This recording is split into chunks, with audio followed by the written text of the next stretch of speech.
కూటమి ప్రభుత్వం బాగా నడుస్తుంది అన్ని చెప్పుకుంటూ పోతుంటే ఎన్నికల్లో ఇచ్చిన వాగ్దానాలు ఏమాత్రం పట్టించుకోలేని పరిస్థితిలో ఉన్నాడు. ఎన్నికల్లో భవన నిర్మాణ కార్మికులకి మెమోరం తీసుకున్నాడు.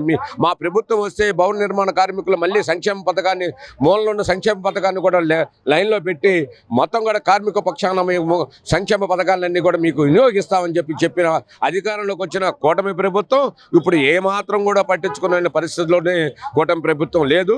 పైపెచ్చు డైవర్ట్ చేయడానికి లడ్డు అని చెప్పి ఇంకోటి అని చెప్పి పక్కదోవను పట్టించడానికి ఒక ప్రయత్నాలు చేస్తున్నాడే తప్ప సంక్షేమ పథకాన్ని బోర్డుల గురించి కానీ భవన నిర్మాణ కార్మికుల సంక్షేమ భవిష్యత్తు గురించి కానీ ఏ మాత్రం కూడా పట్టించుకోలేని ప్రభుత్వం కూటమి ప్రభుత్వం నడుస్తుంది. ఎన్నికల్లో ఇచ్చిన హామీలు కూడా దొంగలో తుక్కారు.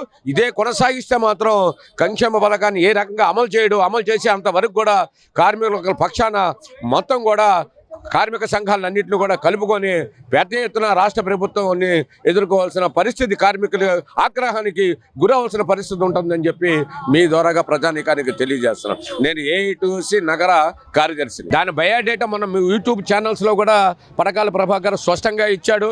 ఎక్కడెక్కడ శాతం ఎంత ఉంది, ఏ మేరకు శాతాన్ని దీన్ని ఇలాగ మర్చాలనేది కూడా పరకాల ప్రభాకర్ గారు ఈ ప్రభుత్వం గురించి స్పష్టంగా తెలియజేయడం జరిగింది. మొత్తం ప్రజానీకం కూడా యూట్యూబ్ ద్వారాగా మీడియా ద్వారాగా పరకాల ప్రభాకర్ గారు చెప్పిన వాస్తవాలు అనేది మాత్రం నేను తెలియజేస్తాను.